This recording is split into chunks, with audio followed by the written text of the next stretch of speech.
Lee Summit is your destination for big city vibes and small town charm. Head to the Downtown Lee Summit Farmers Market, where local meets fresh. Then grab a cup of coffee and discover a variety of shops and boutiques just around the corner.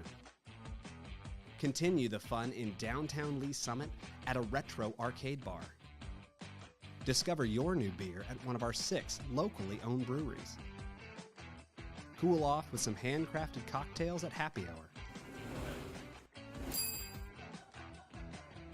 End the night with live music and good company.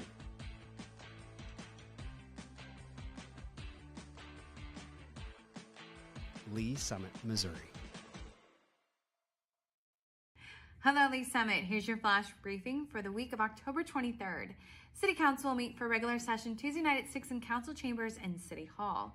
If you can't watch, quickly catch up on City Council meetings by subscribing to the Council Debrief newsletter, which breaks down 3 to 4 key agenda items. Subscribe at cityofls.net. Join us for the Downtown Market Plaza groundbreaking this Tuesday, October 24th at 4:30 p.m. Festivities will be held at the corner of Green and 3rd Streets. Learn more about the project at cityofls.net. And Booze, Barks, and Badges will be taking place October 28th in downtown Lee Summit from 9:30 to noon. Families and their pets are invited to wear costumes and be part of a parade downtown. Following the parade, trick-or-treat at participating businesses. Learn more at downtownls.org. And mark your calendars for Holiday Open House. That's right, it's time to start thinking about those holiday wish lists. Shop holiday gifts and decor in downtown Lee Summit November 3rd and November 4th. Thanks for listening and have a great week. Traditionally, we think as police officers, those responding to law enforcement needs within the community. But honestly, we are there to serve our citizens, and our citizens do go into crisis. They do have mental health crises, and we're being called to those scenes on a regular basis. In order to help serve those citizens better, we did initiate the Crisis Intervention Team Program. These are officers that are specially trained to de-escalate crisis situations. Recently, we've brought co-responders onto the scene, licensed qualified mental health professionals housed within our police department, and they respond with those officers directly to those scenes where a crisis is occurring so they can interact with that citizen and get them the help they need right there on that scene. The co-responders are either a bachelor or master level in a behavioral health related field. They wear plain clothes, they don't carry weapons or anything like that. I have a police radio that I listen to all day. Listen for, those key words: mental health, behavioral health, crisis. There's a lot of officers that just call for me. I have my own radio number. I also have the ability to self-dispatch to them and say 982 is en route. Officers en route, 914, Armstrong. So typically I arrive after they've made it safe. I'll make contact and get kind of the rundown, and then I just kind of jump right in. Like, hey, my name's Allison. I'm a mental health professional. I'm here to help you. I'm not here to take you to jail or arrest you. Sometimes all a person needs is a voice, someone neutral, someone outside that, can listen. I do a lot of safety planning, including family, their support network, who's close to you. If they're home alone, who can come over and hang out with you today? Can we lock away your sharps? Can we put up your meds? Do you need meds? Can we get you over to the urgent care to get you assessed for your medications? Some of them also are like, oh, I'm so glad you came. This made me feel so much better. Our main goal as co-responders is to, one, get people connected to the services that they need, and also divert from emergency rooms and jails. And they almost get a different view of the police responding. That lets me know you care and the officers care. Please, how can we help you? My husband In 2020, we had 722 mental health related calls for service. 2022, by that time, 1,479. These mental health related calls for service are increasing. How we're responding to that is increasing the number of crisis intervention team officers we have available, as well as the number of co-responders we have available to respond on these calls. So what I think is important for the community to know about the co-responder program is that we're here, we exist. All you have to do when you call 911 is ask for us. Say, hey, I want a co-responder to respond to this crisis, and we'll go. I was really struggling about 8 years ago on my personal journey with mental health, and I met some amazing social workers and amazing programs that have helped me get to where I am today. I really couldn't see myself doing anything else. We made a plan. I called back and checked on her in an hour, and then I checked on her in 2 hours. We were able to get her into the additional services to where she talks to someone every week or more. I just took a person that really just thought they had nobody and nobody would show up for them and show them you do. And you'll be amazed who is in your corner if you just simply say, I need a little help.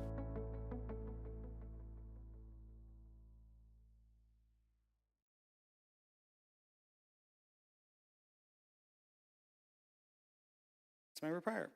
Thank you, Mayor. Quite a few of us are getting questions about the plan, so I didn't know if, just for the public knowledge. I'm not a politician. I feel like I'm just an average person in Lee Summit. I stay home with my children. My husband works 48-hour shifts at the fire department. They have a football field set up. Our two-car garage is we're gonna bring the driveway back through here, and it's gonna go right here. And then, so my family has chickens. When we first got chickens, my husband said, don't treat them as your pets, treat them as chickens, because we're going to be eating the eggs, and I would like to use them for meat. So don't treat them as your pets. Well, we now have 6 chickens that I consider my pets, and I will not let him kill for meat. So we live downtown, and we love living downtown. These are my children. The first one's Lincoln, and Amira, and Sophia, and Caleb. This is a great neighborhood. Downtown is one big community. We like to walk to the farmer's market. Here, hold my hand. It's an easy walk, probably less than 10 minutes. The farmer's market has always been a very important part of my life and my family's life. As a matter of fact, when my daughter started kindergarten, I dropped her off and I was going shopping at the farmer's market right behind Lee Summit Elementary. And I was teary-eyed because she was my first and she was going off to kindergarten. And Terry, the butterfly lady, the one that's in the purple shirt, and she used to make little butterfly stickers for everyone, she gave me a big hug and was just so empathetic to the fact that my daughter had just started school. A lot of the farmers there, they've watched my kids grow up.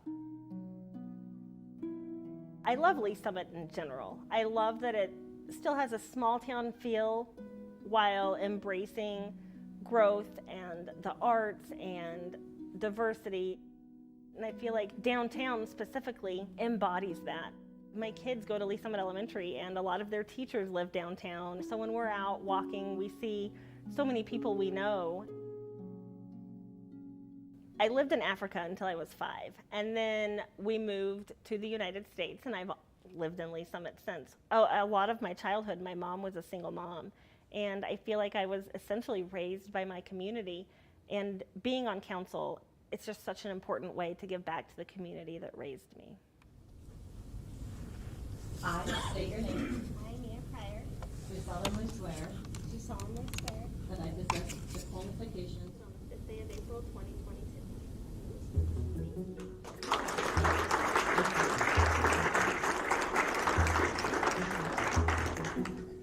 The election process was fun. I got to go door to door and talk to people, which is my absolute favorite thing to do, is talking to people and learning about people. I even had people inviting me into their house for dinner or inviting me back to their house to meet their spouse. And I knocked on a door, and the lady that answered the door was my kindergarten teacher. So it was a lot of fun. Hi everyone, I'm Councilmember Mia Pryor. Thank you very much for coming tonight. I love being a council rep for District 1. I know everyone says this, but District 1 is by far, in my opinion, the best district. Raintree Lake, that's part of District 1. I love that community. Actually, my husband and I got married at the clubhouse in Raintree Lake. I really love all of South Lee Summit. I love the growth that they're going to be experiencing soon and that they've already experienced.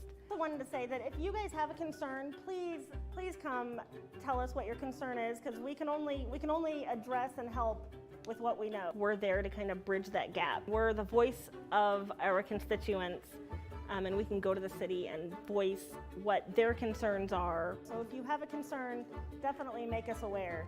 It's always been important to me to be active in the community, and I married a firefighter that works for Lee Summit Fire. Go say hi to Daddy.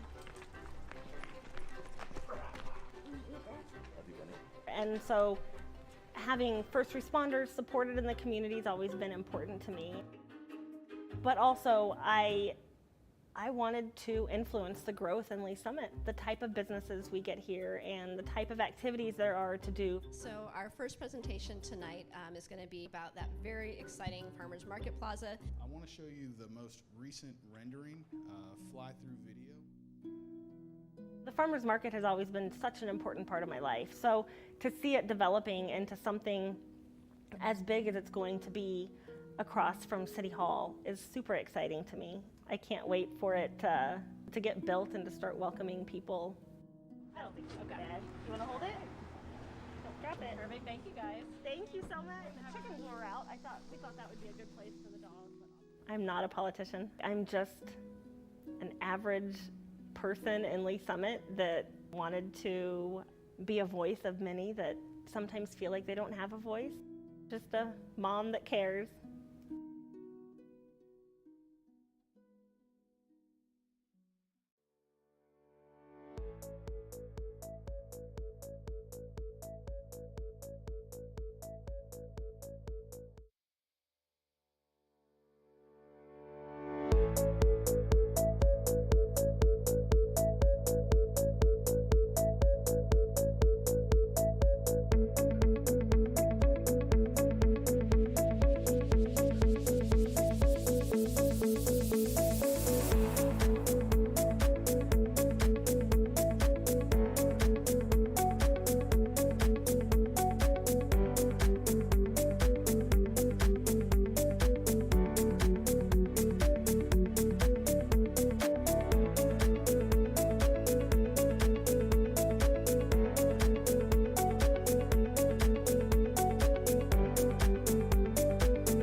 I don't have my agenda in front of me. Roll call. I'm sorry. Chairperson tomorrow, it's October 23rd. I don't know that that matters to anything. Yes, it is. I was looking at, I tell you what, I was looking city council agenda is what I was doing. Okay. Let me do over. Absolutely. Let me pull up the agenda again. I was all ready and then I got waylaid, it looks like, because my phone went off. I am so sorry. Now everybody's waiting on me. I picked up my phone and I disconnected it. And I was going to try to wing it, and I thought, well, that's not going to work.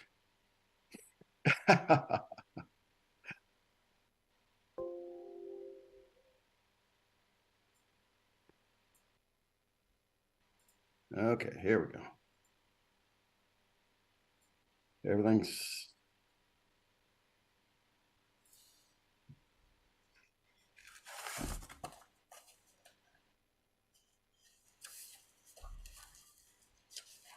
all right.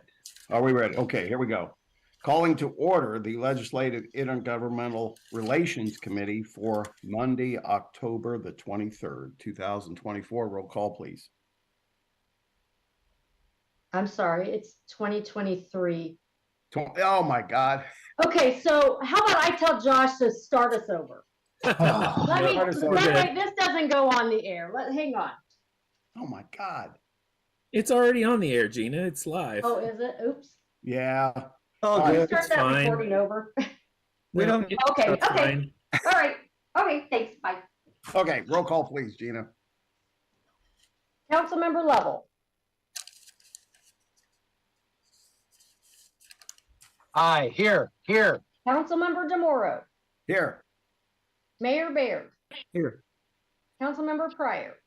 Here. All right, thank you. Looks like we've got a quorum. First, approval agenda, looking for a motion, please. Chair, I move to approve the minutes from the last meeting. Okay. Second. Okay, I've got a motion and a second to approve the agenda. Roll call, please. Councilmember DeMoro, Aye. Councilmember Pryor, Aye. Councilmember Lovell, Aye. Mayor Baird. Aye.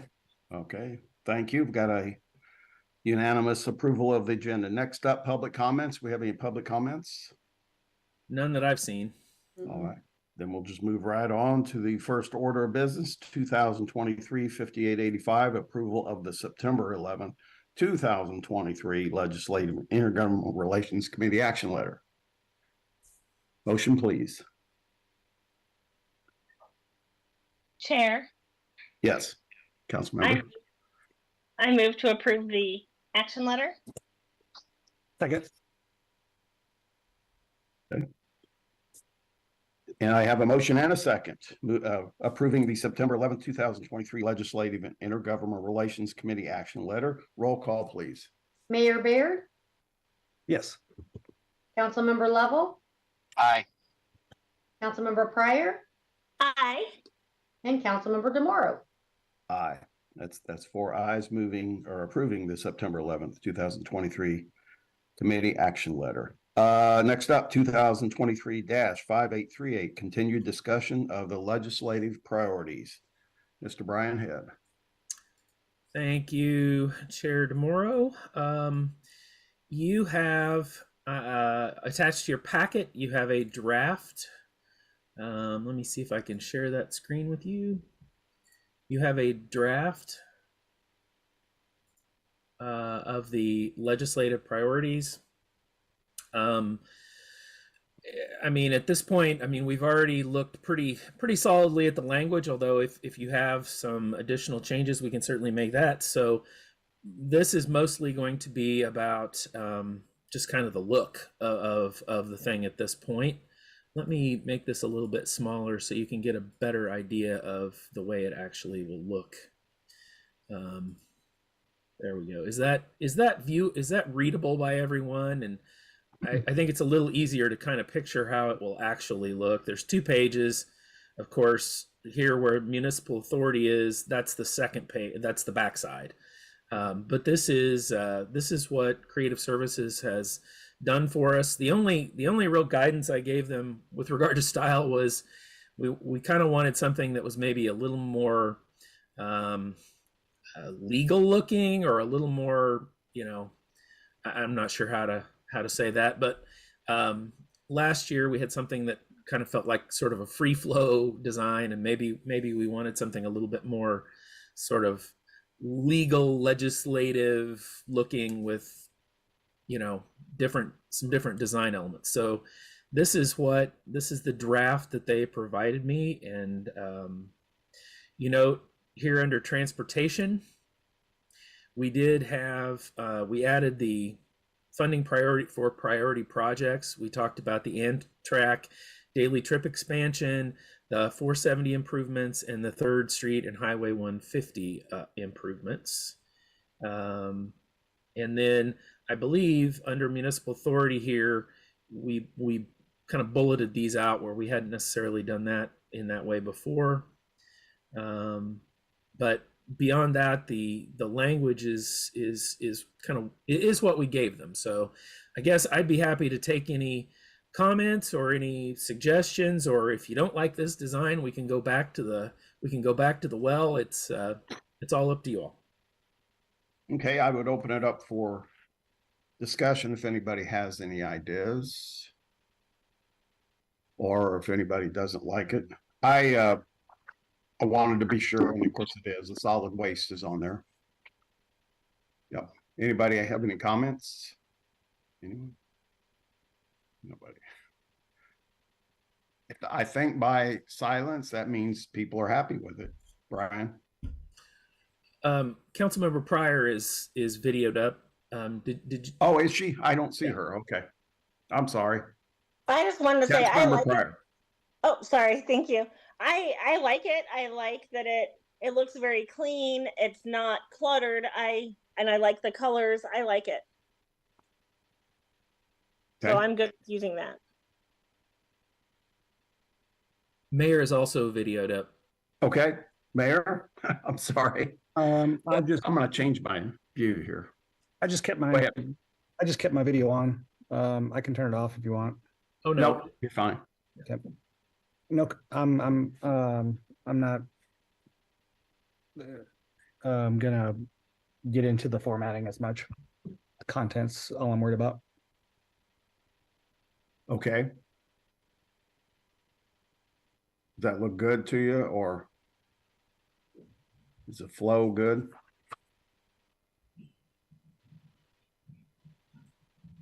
I'm good with the content and the format, yes. Okay. And Councilmember Level. I don't know if he can. Yeah, I'm okay with it. Okay. I think that's a consensus, Brian. All right.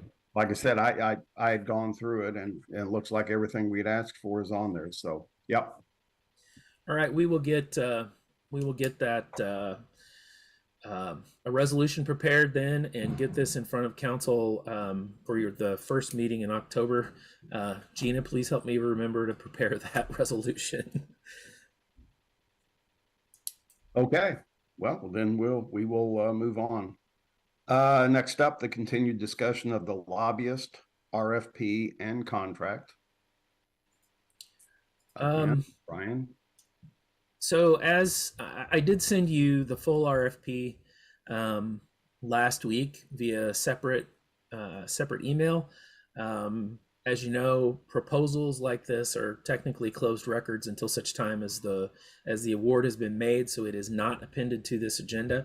We will add it to the agenda, however, today, depending on, we'll add it to the packet depending for public consumption, depending on what you all decide here today. If you decide to let the contract, we will certainly do that. You also have the option of interviewing Mr. Pollock. You also have the option of rejecting bids and going out and starting over. So you have the full range of options available to you. As I pointed out, this is significantly more than we were spending in the past. It does appear that all of the services that we had asked for previously, and maybe a few more things, I'm not quite sure about a couple things. I kind of would want to talk to Mr. Pollock how he would intend to do a few of these things. Are all baked in to this price. He does say that it's an all-inclusive price, but plus approved expenses, and I'm not sure what those expenses might be. Maybe it's some extraordinary things, like if we wanted to call in an expert, maybe it's that sort of thing. That's kind of what I have in my head. But you know, it is substantially more than we've spent in the past.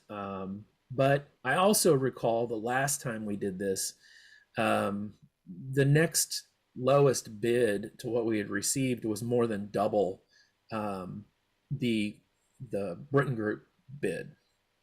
So I think generally the industry was more expensive than Jim Durham. I think we got a really good deal for a long time. Now, whether it's as expensive as this bid, since we only got one, I'm not 100% sure. But if you all want me to reach out to Mr. Pollock and you want to do sort of an interview and get a feel for him, we can do that. If you want to proceed forward with just letting the bid, letting the contract, then we'll proceed to finish negotiating a contract and bring that back to you, or try to bring that to you in early November.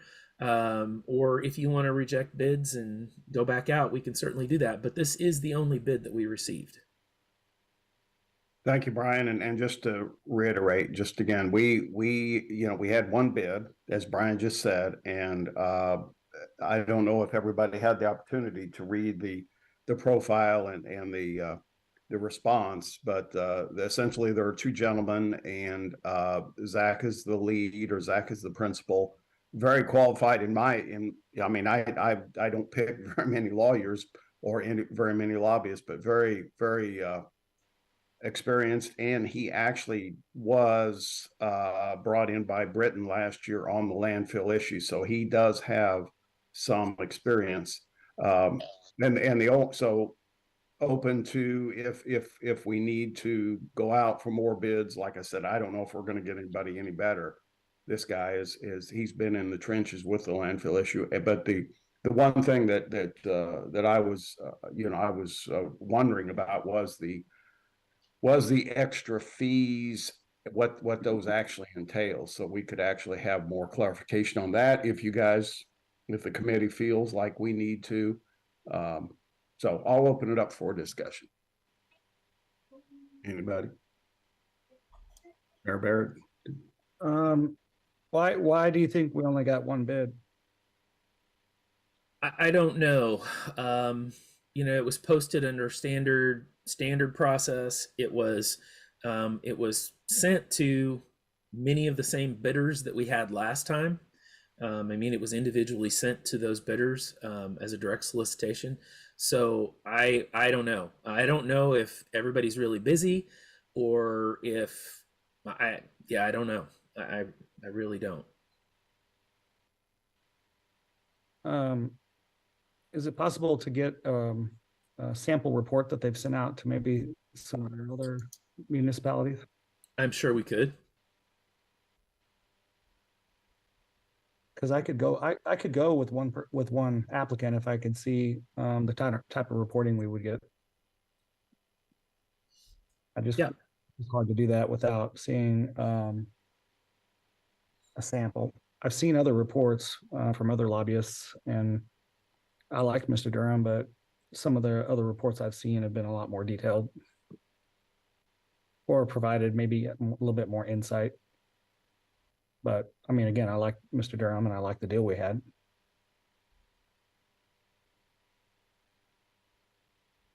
Okay. If we're going to pay more, though, I want to see what we're getting. It's a good point. Mia, did you have?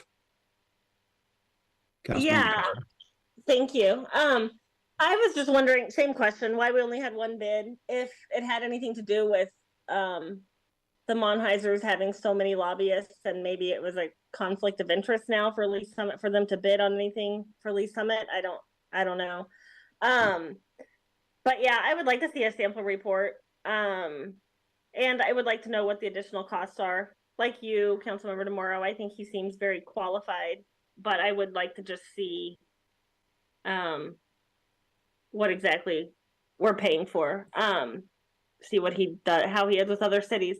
I am surprised by only the one bid. I feel like the last time we were in Jefferson City, we met so many lobbyists that said they'd love to work with Lee Summit. Mayor Barrett, I'm sure, you were there, and we just met so many, so I'm surprised that none of them put in a bid. But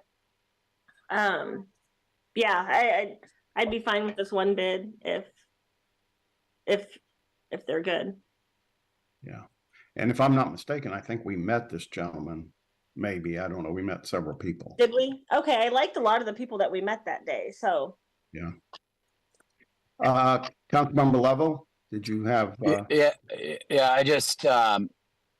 I was just wondering again, like the bid process. Is this typical for how cities solicit PR groups? Like, are we using the same? I gotta imagine every municipality or most municipalities have representation, and if we're using a city bid process, if that's standard protocol for like PR firms, and maybe why. I don't know. I know that like contractors study and watch these continually. I wondered if maybe what we're paying Jim Durham was a detriment or whatever. Again, I just always try to think back to the process, or hey, why wouldn't we make a list of PR firms that are out there that do work in municipalities, and then send out an offer for an RFQ or something like that, where we at least get some more options or more feedback. But again, I don't know enough about the process. I'm not smart enough to know how that always works, but just surprised that our city would have difficulty recruiting or encouraging those to want to work with us. But anyway, so those are just some thoughts about the bidding, and that's it. Thank you. I will say this is the same process and largely the same RFP that we've used the last 2 times, and we had multiple bidders both of those times. So I'm not sure what was going on this time. And I know that the bid list that we had last time of people who submitted, they were directly solicited. I mean, we sent a notice that we were soliciting bid proposals directly to them, in addition to it being posted on the web. So I don't have a good answer for you. I can't say that I know what other cities do with regard to this. All I can say is that this is the same process we've used before, and we've always gotten multiple bids. I think last time we had 6 or 7 bids altogether. So I don't know why we only got 1. And it's possible Councilmember Pryor's comment about between telecom companies and this landfill issue, it may be that a lot of the big firms are already soaked up. They've already been out there, and if they've hired 17 of them, and we made a specific request to have that as an important subject, they probably wouldn't bid. So that could have some portion of the reason why we only got 1, but I can't say that I know for sure. And I feel fairly confident that our bid process was okay. I just don't know. I don't have an answer for exactly why. Maybe a multiple things. I just don't know. Well, I mean, they certainly, like I said, they have a list of clients that are pretty big also. Yep. Some of them are, especially the professional sports. I would think that but no, I mean, is there a way you could, well, I don't know how we query why we only got 1 bid. I mean, who would you query? Yep. Who would you ask? Well, I might ask Jim Durham if he had any idea. I mean, he would tell me, so I might just ask him that question and see what he says. Okay. And then some reports, or at least sample reports from other municipalities or other clients, I think is the other request. So would you do that, Brian, and then come back to us? We would look at this the next meeting. Certainly can.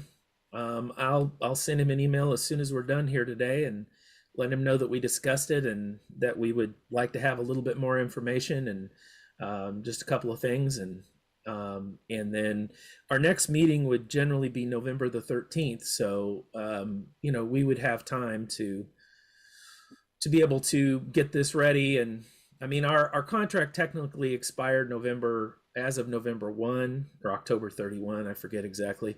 But if we go a month without lobbying services between November and December, that's not really going to be an issue. Pre-filing doesn't start until December anyway. Yeah. Okay. As the mayor suggested, also maybe get a sample report. So when we come back to that meeting, if we are going to move forward with them, maybe we could do the sample report if we need to do an interview or something like that too. But that way we have both pieces and can move quicker if needed. And having an interview, certainly something you can do if you want to. If you do want to do that, let me know now, and I'll try to make sure that we can get it scheduled.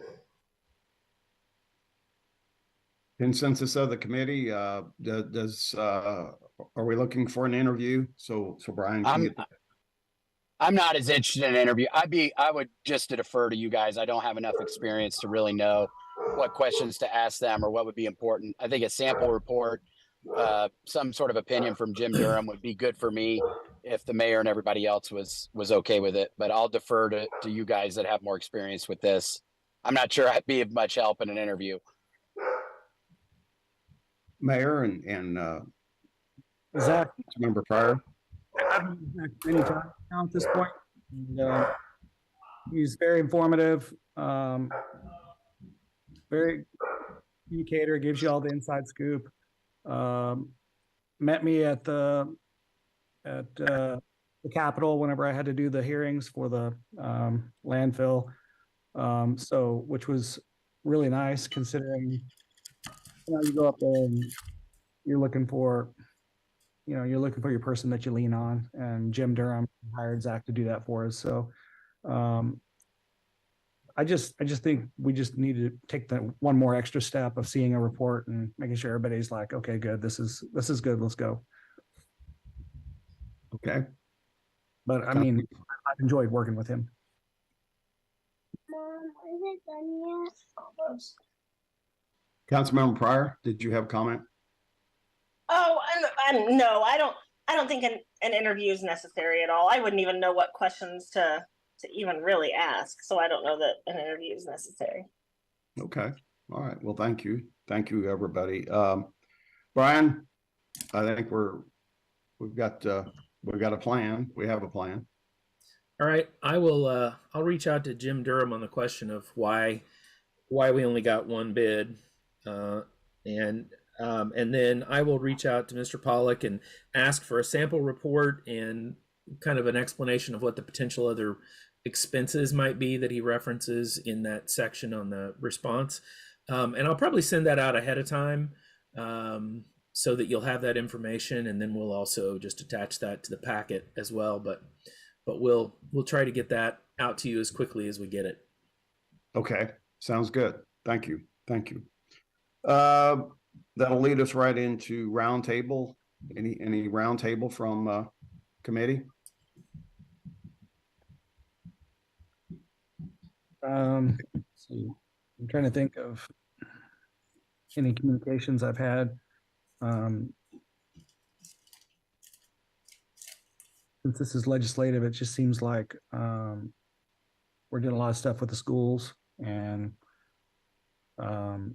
their boards and such, and we just need to continue that. I think it's been a positive, especially I think when you see like we went to that chamber lunch the other day, Councilmember Demorrow, you were there. Just a lot of talk about how we're working together in different ways. So that's been a positive. To be able to have them say those types of things in front of the community.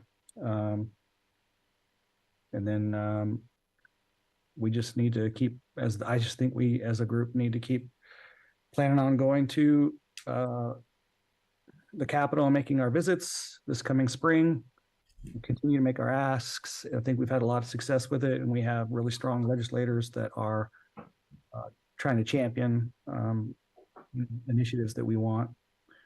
And I am Mr. Dunning and I have been trying. He's really trying. We met with Congressman Cleaver because he didn't meet us in Washington when we went last year, or earlier this year. So we were looking for him to help get us in front of Congressman Graves, who is the head of the Transportation Committee, which is one of the biggest, most important committees in Washington. And we are still trying to get that meeting set. We haven't had luck, but we would really, he doesn't represent us, but we were hoping that between us wanting to talk about some major highways and such that need help, and take it from some type of cost share approach where maybe the state and the federal government team up. So that's kind of the plan, but I still have not got that meeting set. And when I do, though, I'll make sure I let Councilmember tomorrow, and we'll let the council know so anybody that wants to go can attend. Yeah.